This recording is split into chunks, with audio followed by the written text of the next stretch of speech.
You know you could be the winner if you really wanted to, right? But the problem is you keep playing that what if game. What if it don't work? What if I fail? Nah, flip it. What if it does work? And what if you win?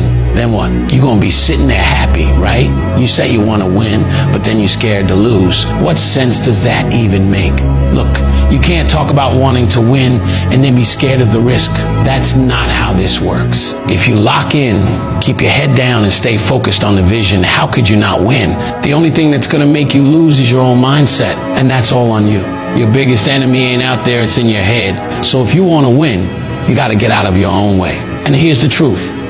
Every time you doubt yourself, you're slowing down your own progress. You either believe in yourself or you don't. There's no in between. If you keep second guessing everything, you're already losing.